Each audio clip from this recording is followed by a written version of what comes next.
지금도 저쪽 이슬람 무슬림 국가에서는 나는 크리스찬이다 라는 말 한마디 때문에 고문을 당하고 생명을 잃습니다.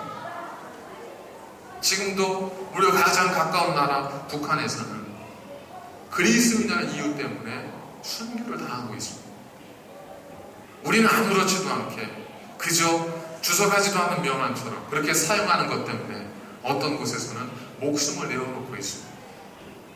우리가 생각하는 것처럼 그리스도인이 된다는 것, 주님을 따른다는 것이 그렇게 별 의미가 없는 것이 아니라는 것.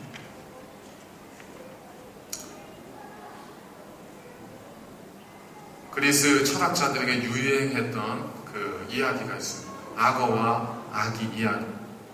잘 들어보세요. 이건 좀 잘 들으셔야 이해가 되십니다. 악어가 있었습니다. 악어가 늪에 이렇게 있는데 누가 지나가냐면 한 어머니가 아기를 안고 지나가는 거예요. 배가 고픈 악어가 저 아기를 먹고 싶은 거예요. 그런데 그냥 먹을 수 있겠어요? 잡아먹을 수 있겠어요? 그래서 지나가는 엄마를 불러 세웁니다. 야, 내가 너를 확 잡아먹고 싶은데 한 번만 살려줄게. 내가 내는 문제를 맞추면 살려주고 안 맞추면 아기를 잡아먹을게. 내가 내는 문제를 맞추면 아기를 살려주고 그렇지 않으면 틀리면 아기를 잡아먹을 거야. 그러니까 엄마가 고개 떨면서 뭔데요? 물었어. 그랬더니 악어가 네가 아이를 나에게 주었을 때 내가 아기를 잡아먹을 것 같니? 안 먹을 것 같니? 이게 질문이었습니다. 네가 나한테 아기를 주면 내가 그 아기를 잡아먹을까? 안 잡아먹을까? 이게 질문이에요. 엄마가 뭐라고 대답했을까요? 그러면서 아버님가 맞추면 아기를 살려주마. 틀리면 아기를 내가 잡아먹겠다. 이거예요. 이 엄마가 뭐라고 대답했냐면 네가 잡아먹을 것 같아. 이렇게 대답을 했어요. 자, 한번 이제 확인. 항상 시험에는 검증, 확인이 필요하잖아요. 자, 이 엄마가 악어에게 아기를 주었다고 쳐보세요. 이제 악어가 자기 이야기를 할 거 아니에요. 사실을. 자기 마음이 어땠는지. 이 악어가 아기를 엄마에게 다시 돌려주면 뭐가 되는 거죠? 안 잡아먹은 거니까 엄마가 틀린 거죠. 그렇죠? 아기를 줬을 때 막 잡아먹으면 엄마가 맞춘 건데 내가 아기에게 이렇게 주었다는 건 뭐냐면 엄마가 틀렸다는 얘기예요. 그죠? 틀렸으면 뭐 해야 돼요? 잡아먹으면 되죠. 근데 지금 아기는 누구한테 가 있어요? 아기는 지금 누구한테 가 있어요? 엄마한테 가 있죠. 그러니까 악어가 잡아먹지는 못합니다.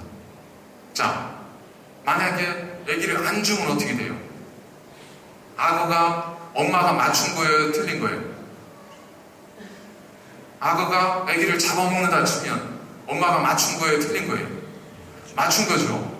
맞췄으면 아기를 엄마한테 돌려줘야 돼요? 안 줘야 돼요? 돌려줘야 되죠. 그러니까 악어는 먹으면 안 돼요. 그죠? 그러니까 악어가 곰곰이 생각을 하는 거예요. 내가 너한테 이거를 주면 네가 맞춘 거 같아. 그죠? 그러니까 맞췄으니까 네가 잡아먹을 것 같아서 맞춰서 너를 주긴 했는데 이미 아이는 내 손에 없으니까 내가 못 먹어. 그렇다면 내가 잡아먹자니 잡아먹으면 네가 맞춘 거네? 그럼 내가 너한테 아기를 줘야 돼. 근데 먹었으니까 못 줘. 그러니까 먹지도 못해. 악어가 고민하다가 나중에는 복잡해서 그냥 가라. 그리고 보냈습니다. 이게 자기 논리의 무슨 파라독스입니다.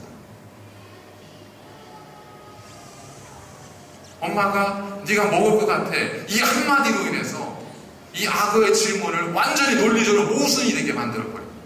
악어는 아무것도 못하게 되어 있습니다. 이 파라독스가 우리 그리스도인의 삶 속에서도 얼마든 있을 수 있다는 거예요.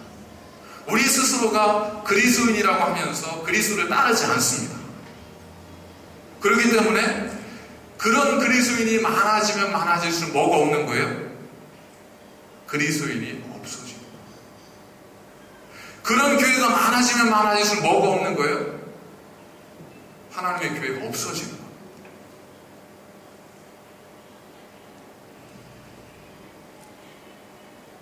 논리적 모순입니다. 이걸 깨트려야 되지 않겠습니까? 어떻게 그리스도인이 많아진다고 하는데 그리스도인이 없어져요? 어떻게 교회가 많아진다고 하는데 교회가 없어져요? 사실 지금 세상에서 하는 이야기들이 그거잖아요. 우리 그리스도인들조차도 우리에게 던지는 화두가 그거지 않습니까? 그리스도인은 많은데 그리스도인이 없고 교회는 많은데 교회가 없는 거예요.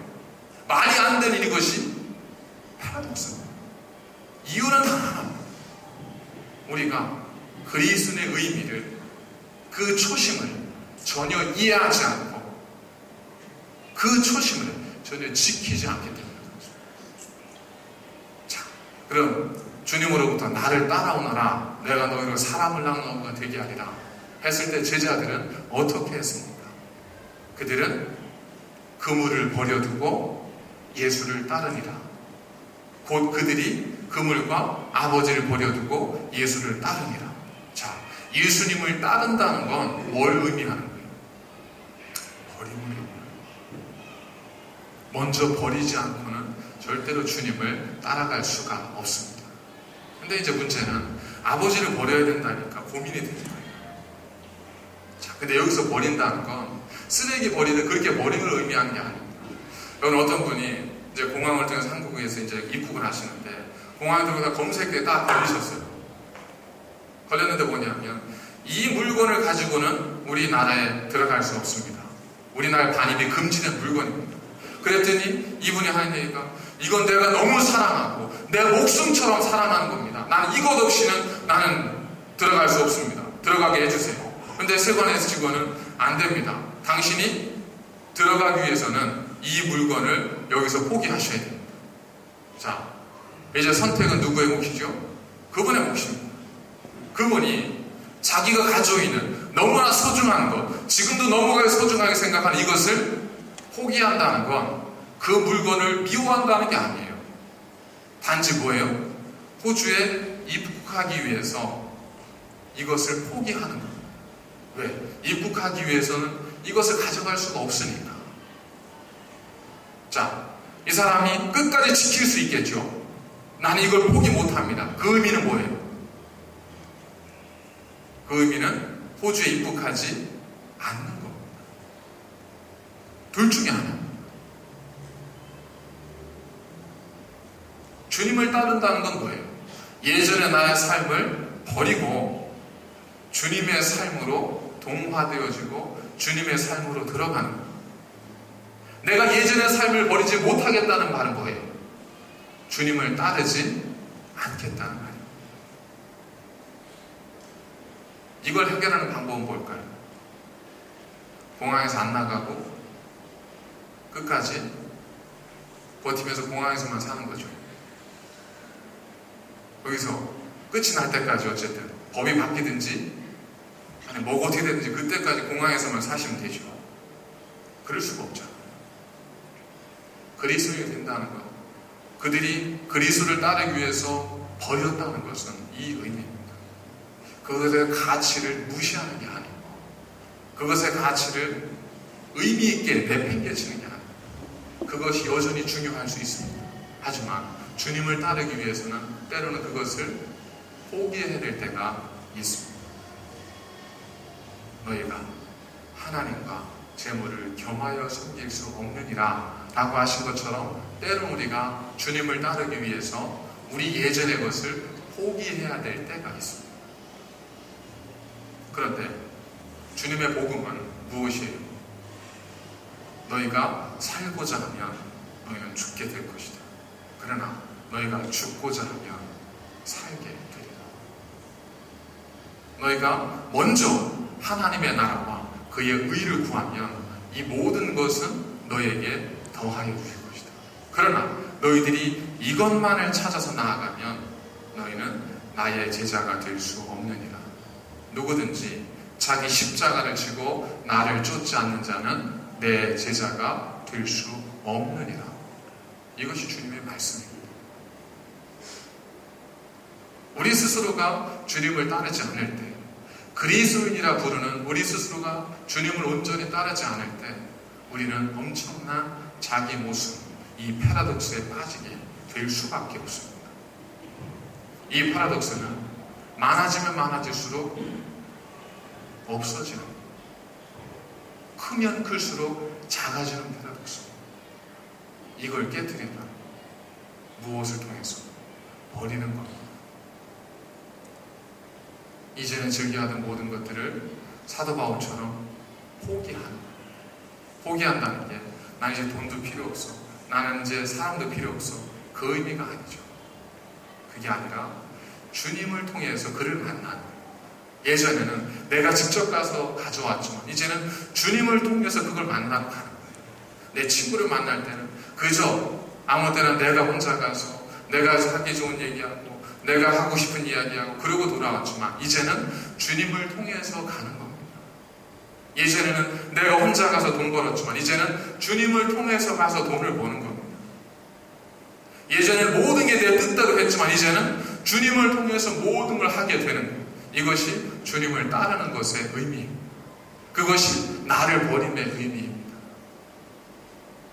주님 안에서 우리를 발견하는 것. 그래서 예전에는 내 욕망을 채우는 물건이 이제는 하나님의 영광을 돌리는 것이 됩니다. 예전에는 자기 만족을 위한 삶이 이제는 하나님을 기쁘시게 하는 자의 삶이 되는 겁니다. 이것이 자기 버림입니다. 이것이 우리가 품어야 될 초심. 제자들 주님께서 처음 부르셨을 때 그들이 취했던 첫 마음, 첫 행동이 바로 이 자기의 것을 버리는 것이었습니다. 왜? 그래야만 주님을 따를 수 있기 때문에. 그래야만 이 모순된 파라독스에 우리 스스로 그리스도인들이 갇히지 않기 때문에 그렇습니다. 그리고 그 주님 안에서 우리의 족적을 따라 누군가 우리를 따라올 수 있도록 우리가 흔적을 남기는 겁니다. 너희는 그리스도의 편지라 그랬습니다.